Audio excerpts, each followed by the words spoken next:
Moi, je suis Marion Toutain de l'agence Ingénierie. Je suis architecte et je travaille au sein du pôle bâtiment.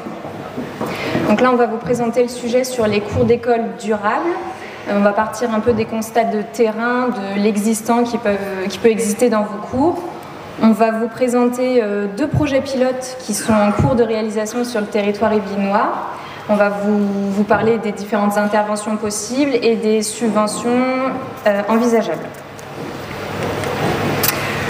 Donc la résilience définit la capacité à se rétablir, donc c'est ce qu'on va essayer de chercher à faire dans ces cours d'école, de partir d'un état qui n'est pas satisfaisant pour aller vers des espaces plus durables et plus adaptés aux enfants et aux questions environnementales d'aujourd'hui. Donc les cours d'école résilientes durables essayent de partir vers 2 objectifs, de tendre vers 2 objectifs. D'abord le côté ludique et pédagogique, donc des nouveaux espaces plus adaptés aux enfants et au temps de récréation. Et ensuite de tendre vers des sujets donc environnementaux, en améliorant notamment le confort d'été dans ces cours grâce à la végétalisation ou à la recherche d'ombre, vers des îlots de fraîcheur. Donc vous avez peut-être déjà entendu les termes de cours Oasis. C'est une appellation qui a débuté à Paris dans les années 2017. Donc c'est là que les premières cours Oasis ont été créées et expérimentées. L'idée donc de ces cours, c'est de passer d'un environnement 100% bitume, donc comme vous pouvez le voir sur l'image de gauche, qui est une cour des Yvelines, qu'on accompagne d'ailleurs actuellement vers une transformation en cours Oasis. Donc, par exemple, cette cour à gauche, c'est un groupe scolaire qui comprend 9 classes. Et pour ces 9 classes, et c'est quasiment 200 enfants, on a 5 arbres dans la cour et pas d'herbe. Donc l'idée, c'est comment aller vers quelque chose de plus vertueux et de plus agréable pour tout le monde, à la fois les enfants et les encadrants, les instituteurs. Donc à droite, pour resituer un peu pour tout le monde et un peu illustrer ce terme un peu abstrait de cours Oasis, c'est des images qui sont extraites de ce type de cours. Donc il y a, comme vous pouvez le voir, il y a la question de la désimperméabilisation, comment passer du 100% bitume à des espaces qui permettent de capter les eaux de pluie. Donc un peu comme l'a évoqué aussi mes interlocuteurs précédents, donc sur la question de la désimperméabilisation, de la déconnexion des eaux de pluie également. Infiltrer les eaux à la parcelle, gérer à la parcelle les eaux de ruissellement. Pour les enfants, il y a toujours la question de la variation des espaces et des activités qui sont proposées, puisqu'on a tendance à voir dans les cours aujourd'hui des grands aplats de bitume qui parfois bénéficient de quelques marquages au sol, mais donc qui laissent peu de place à l'imagination et où on voit les enfants qui ne savent pas trop quoi faire et qui tournent en rond, voire qui courent en rond dans les cours. Et donc ces cours Oasis cherchent aussi à retrouver un lien à la nature pour les enfants et pour les activités futures qui pourront s'y passer. Donc on va vous développer dans les prochaines diapositives les projets pilotes qu'on accompagne actuellement. Donc le premier projet se situe sur la commune des Loges en Josas. C'est une commune de moins de 2000 habitants qui est à 6 km au sud de Versailles. Donc cette commune comprend un groupe scolaire de 7 classes aujourd'hui et accueille également un espace périscolaire, une crèche et des salles dédiées à différentes activités associatives comme de la musique ou des activités de danse. Donc ce groupe scolaire, en fait, il drague un peu plein de publics différents sur la commune, il vit sur les temps scolaires mais aussi sur les temps extrascolaires. Donc c'est un petit peu un microcosme comme ça qui se repasse dans la ville et qui nécessite plein d'améliorations. Donc ce groupe scolaire, il contient donc des élèves en élémentaire et en maternelle. Il a un assez grand espace de cours puisqu'aujourd'hui il fait 1900 m². Vous le voyez sur les diapos à gauche. Là c'est la cour des élémentaires et là la cour des maternelles. Ici on a 4 ou 5 arbres, donc c'est un peu mieux. Et sur les diapos à droite, vous le voyez sur les photos, ce groupe scolaire il est aussi longé par une rue qui s'appelle la rue des Écoles et qui est un espace à la fois de rencontre donc pour tous les parents, les gens qui viennent faire les activités, les enfants, et également un espace de dépose donc, qui a un côté plus sécurisé pour déposer les enfants donc, le matin et venir les récupérer le soir.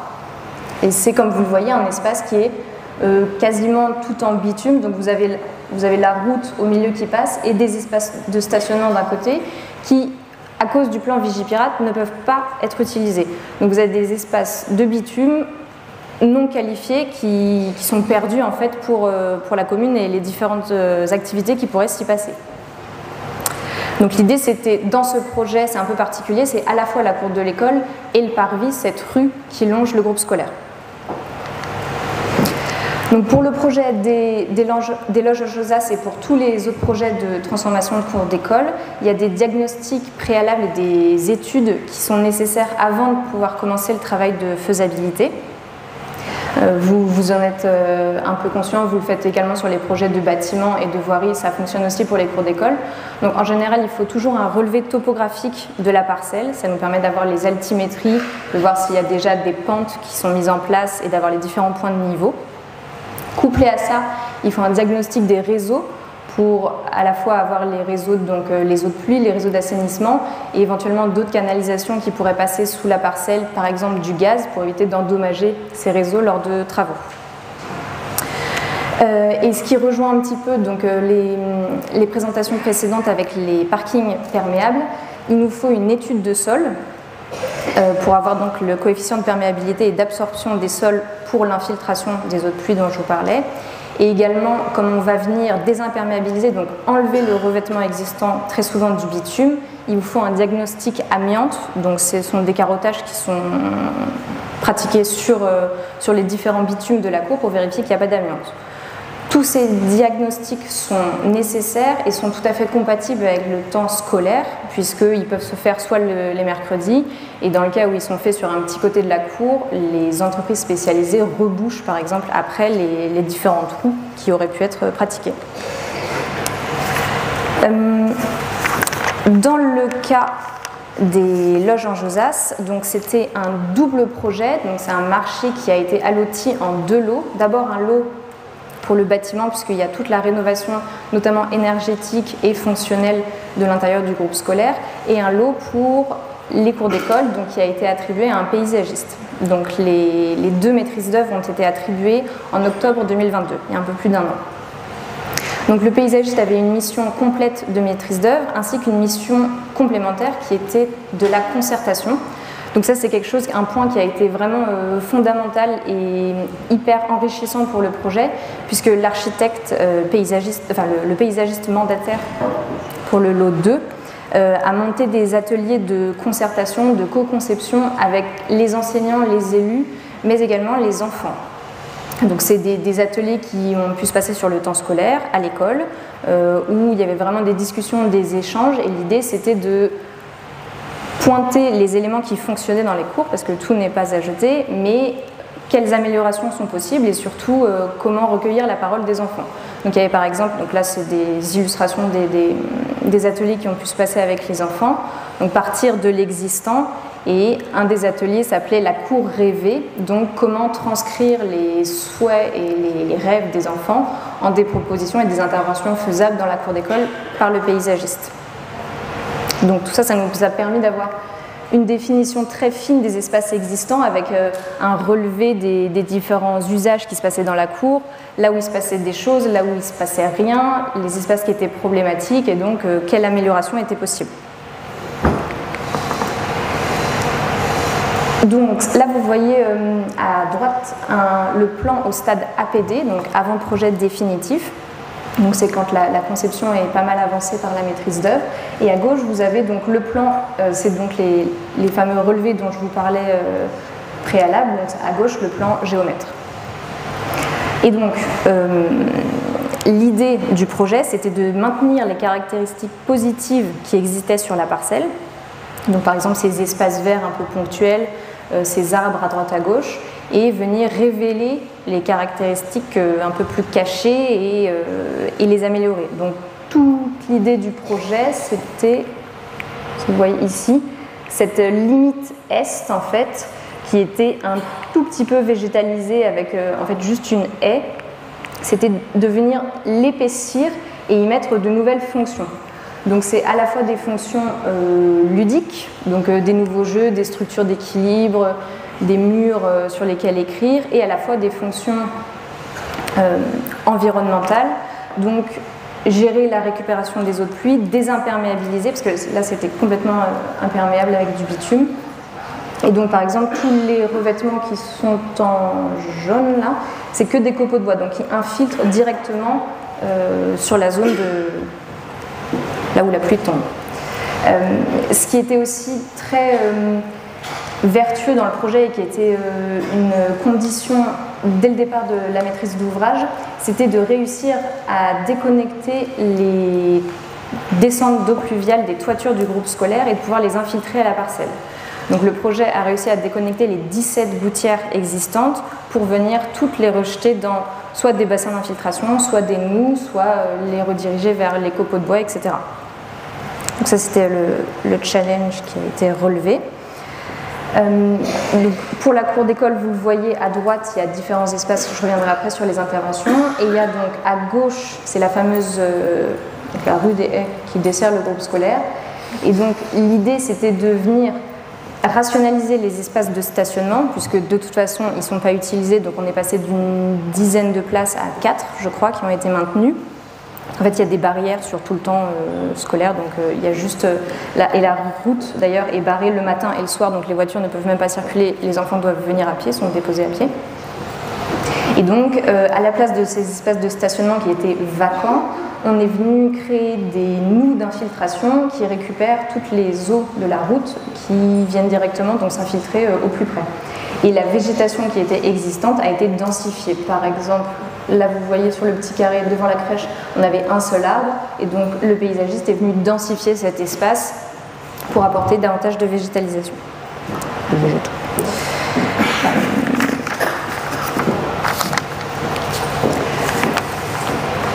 Là, vous avez une vue au stade pro, donc stade projet, juste après l'APD, réalisé toujours par le paysagiste. Donc, c'est une axonométrie qui se concentre un peu plus sur, donc, comme je vous le disais, la limite est de la parcelle, qui est voisine d'habitation. Et donc, l'idée, c'était de traiter les deux objectifs dont je vous ai parlé au départ, à la fois faire de nouveaux espaces pour les enfants et à la fois déconnecter les EP et avoir un espace plus vertueux. Donc on a tout ce qui concerne les nouvelles activités. Par exemple, à la place juste d'un toboggan, on a une plaine d'équilibre. Et donc ça vient à la fois mettre en relation les jeux pour les enfants et les espaces infiltrants. Et on a d'autres interventions un peu donc, plus ponctuelles. On a la lisière plantée, c'est toujours dans l'idée d'épaissir cette limite est. Et après, on a des espaces un peu plus originaux, en tout cas qui partent de l'existant. Donc on avait 2 pins au fond du terrain et le paysagiste vient créer un jardin sauvage au fond qui sera vraiment un jardin pédagogique utilisable par les instituteurs et les institutrices. Et il y a aussi des espaces de classe en plein air, par exemple pour la maternelle. Donc, comme je vous le disais, les premières cours d'école Oasis ont été faites en 2017-2018, donc on a commencé à avoir quelques retours d'expérience là-dessus. Je voulais juste vous en dire 2 mots. Ce qui a été constaté par le personnel encadrant, c'est d'abord une plus grande entraide entre les générations, entre les enfants, puisque pour construire des choses, pour venir aménager des petits espaces dans la cour, eh ben, les petits ont besoin des grands et c'est quelque chose qui fonctionne assez bien. On voit qu'il y a une meilleure aussi mixité entre les filles et les garçons, c'est-à-dire que les jeux incluent plus et les générations et les filles et les garçons. Et on constate aussi qu'il y a moins d'accidents, malgré ce qu'on pourrait croire peut-être, il y a moins d'accidents et il y a moins de disputes dans ces cours, puisque les cours existantes sont en fait des grands espaces plats et vides, donc les enfants ont tendance à s'ennuyer et à avoir peu d'activités, donc juste ils courent partout, ils se rentrent les uns dans les autres et ça entraîne des chamailleries. Et en fait avec ces nouveaux espaces, on voit qu'on vient requalifier, proposer de nouvelles activités, donc les enfants d'eux-mêmes viennent faire de nouveaux jeux, et sont plus attentifs aussi, parce qu'il y a des obstacles dans cette cour en effet, mais ça les pousse à être plus attentifs et en fait ils se blessent moins, donc c'est plutôt positif.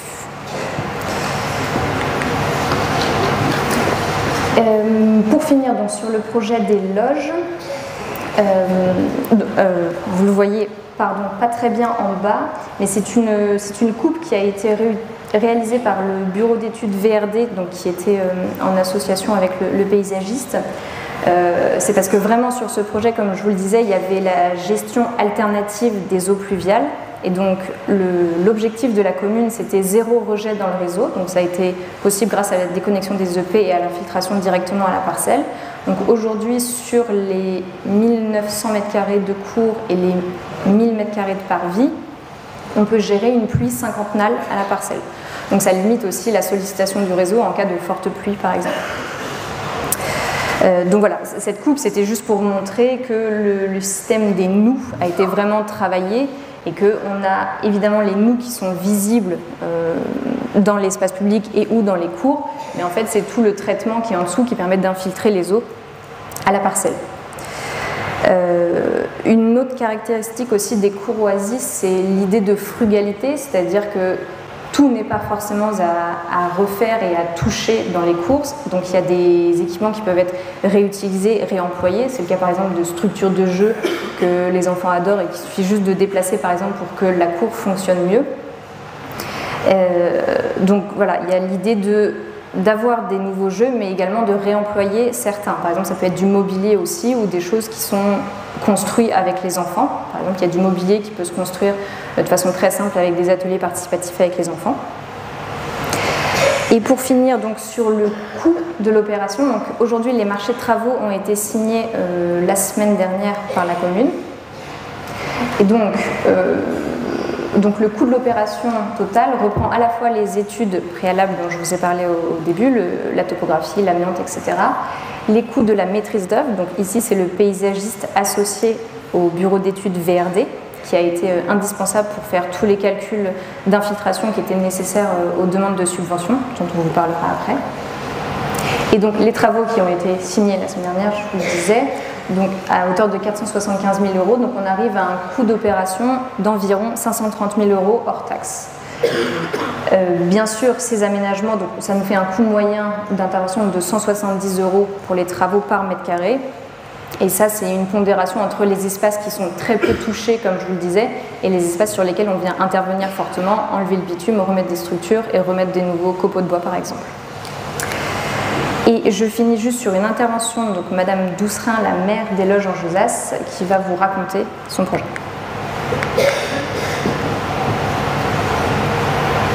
Bonjour, Caroline Doucerin, je suis maire de la commune des Loges en Josas, commune de 1700 habitants dans l'agglomération de Versailles-Navarre. Je suis adhérente à la GNI depuis ses débuts et nous avons été accompagnés pour ce projet qui consiste notamment à refaire nos cours d'école. La question s'est posée dans l'étude dès le début, à la fois de travailler sur les fonctionnalités, l'usage des cours, avoir des cours plus accueillantes et plus ludiques pour les enfants, et puis avoir également d'un point de vue environnemental une véritable amélioration. On avait en fait une grande cour d'école des années 70, c'est-à-dire un aplat de bitume avec quelques traits de peinture et quelques jeux peu nombreux. Et donc l'idée pour nous, ça a été de travailler à offrir plus de diversité aux enfants, avoir aussi un but pédagogique, réintroduisant la nature dans la cour de l'école, et puis également d'un point de vue environnemental, désartificialiser, créer des îlots de fraîcheur, remettre de la végétation, et puis voilà, redonner un lien différent aux enfants avec la nature, avec des jeux plus accueillants. Dans le cadre des travaux avec la maîtrise d'œuvre, on a aussi souhaité travailler plus particulièrement la gestion de l'eau à la parcelle et atteindre au plus près notre objectif qui était d'avoir une école zéro rejet dans le réseau des eaux pluviales, et on est heureux d'avoir aujourd'hui un projet qui permet d'y parvenir. Avec donc une désartificialisation des cours importante qu'on a travaillé suite à une concertation avec tous les usagers de la cour, que ce soit les animateurs du périscolaire, les enseignants et bien sûr avant tout les enfants. On a fait un certain nombre d'ateliers pédagogiques pour définir ensemble ce qu'ils attendaient de la cour, quels étaient les espaces qu'ils utilisaient, quelles étaient les différentes fonctions d'une cour d'école, que ce soit pour se reposer, pour se défouler, pour se cacher parfois, pour grimper, pour avoir des moments pédagogiques aussi. Donc on a travaillé sur des classes extérieures également, un jardin pédagogique, de nouvelles structures de jeu, des espaces pour s'abriter aussi, également du soleil.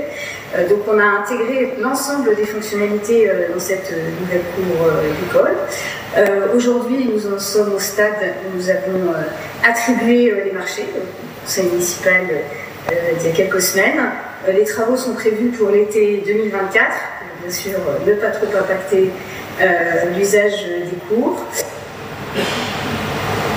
Suite à l'attribution des marchés, nous pouvons désormais dire que le coût du projet est de 530 000 €.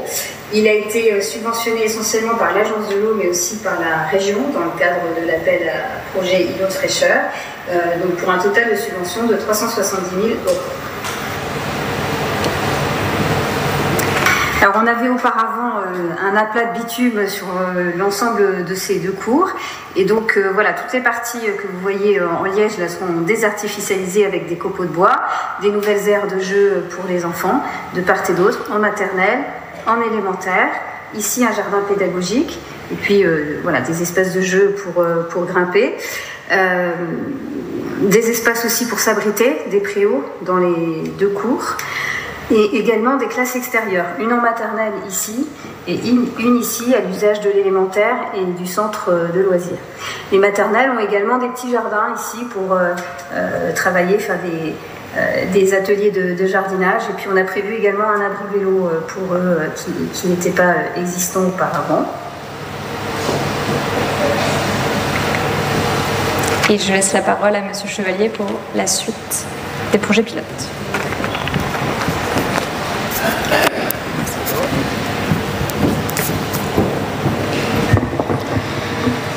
Donc le second projet pilote concerne la commune d'Orphin. Donc c'est un projet qui est plus petit. C'est une cour qui représente à peu près 1000 m², donc dans un environnement très rural. Donc là aujourd'hui, en fait, l'idée de vous présenter ces deux projets pilotes, c'était vraiment de leur montrer la différence d'une cour qui est un peu plus grande et une cour plus petite, et ce qu'on peut faire dans les deux. Alors vous allez forcément retrouver des similitudes d'aménagement, mais voilà, à une autre échelle. Donc le contexte aujourd'hui sur la commune d'Orphin, donc c'est un projet pilote sur le sud Yvelines. Donc aujourd'hui il y a un contexte qui fait qu'on a une façade d'école à maintenir en valeur. Donc comme on peut le voir ici sur cette photo, c'est un bâtiment quand même voilà, qui est qualitatif. Il y a deux préaux qui constituent un avantage sur l'organisation en fait de la pédagogie de la cour. Donc il y a une cour à l'avant, il y a une cour à l'arrière, avec un jeu toboggan, donc ici à l'arrière, qui est relativement ancien, et une surface totale de 1000 m². Donc aujourd'hui on a malheureusement, comme le disait ma collègue Marion tout à l'heure, des revêtements totalement aseptisés en enrobé bitumineux. Donc là pour le coup, contrairement au sujet de tout à l'heure, on est totalement dans la désimperméabilisation et la décarbonation en fait des surfaces. On a quelques marquages au sol qui sont présents pour les jeux collectifs, et malgré tout on a aussi quand même dans cette cour qui est quand même très minérale, il y a des arbres d'alignement qui sont et qui seront préservés. Donc l'environnement, si vous voulez, de l'école, il reste assez monofonctionnel. Donc comme vous l'a précisé aussi ma collègue Marion, l'avantage, enfin la condition importante aujourd'hui, c'est la capacité à la filtration dans le sol. Donc les essais d'infiltration ont été faits. Aujourd'hui, on a des coefficients de perméabilité qui sont équivalents à 10 puissance moins 6. Donc c'est un coefficient en fait qui peut être relativement faible, mais on a quand même, comme on le voit là sur le carottage, 70 cm de matériaux qui permettent aujourd'hui quand même d'avoir une absorption sur l'infiltration. Donc l'idée c'est de pouvoir capter un maximum d'eau du ruissellement vers l'infiltration, et aussi de déconnecter des toitures environnantes sur les bâtiments autour de l'école. L'environnement qu'on a aujourd'hui par le levé topographique qui a été fait, c'est celui-ci, donc avec la cour arrière et la cour avant. Donc les jeux sont essentiellement basés sur des jeux, on va dire, collectifs. On n'a pas effectivement de zone particulièrement, peut-être pour les enfants plus jeunes ou les petits. On a juste un jeu qui est ici au bout et une cour avant.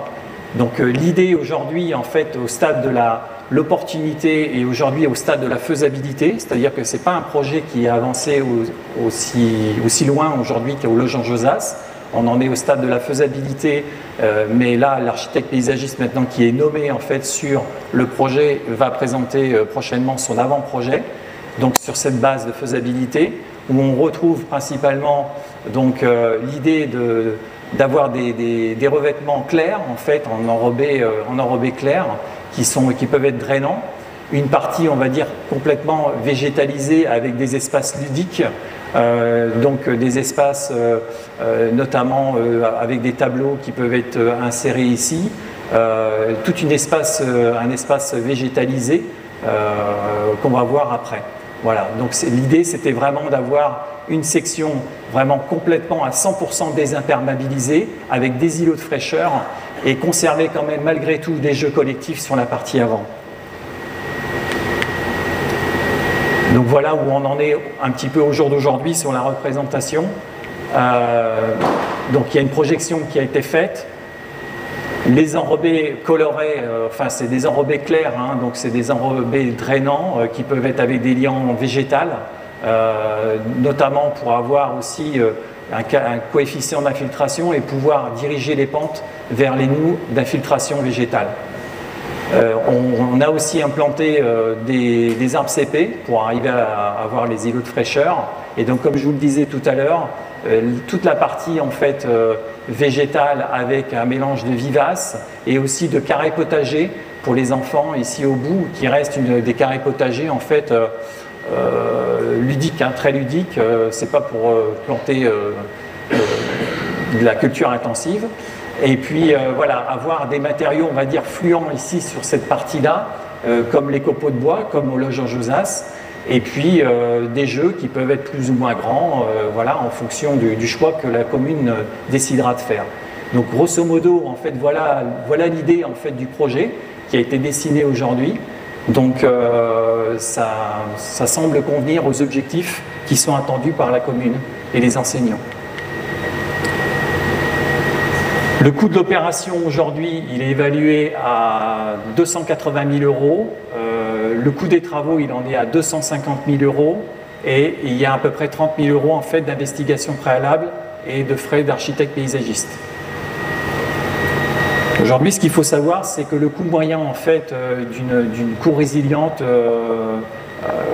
voilà, l'aménagement d'une désimperméabilisation de cour d'école, ça peut varier entre 160 et 300 € hors taxe du mètre carré, en fonction de ce qu'on va y faire, en fonction de son environnement. Je ne vous ai pas non plus expliqué que tout à l'heure, voilà, la commune aussi a décidé, par cette occasion aussi, à remettre en accessibilité pour les personnes à mobilité réduite. Puisqu'en fait, ce n'était pas fait, vous l'avez vu, il y avait de grosses marches ici. Donc l'idée, c'est de profiter de pouvoir apporter l'accessibilité pour les personnes à mobilité réduite. Donc là, on vous a fait une dernière vidéo donc concernant Madame le maire d'Orphin qui va vous expliquer donc ce projet. Bon.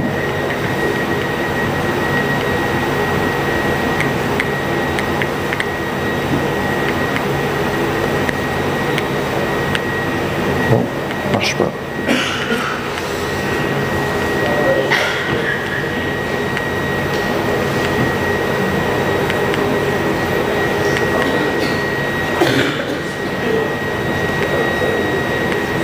Voilà, ça y est. Non, il n'y a plus rien. Il n'y a plus rien.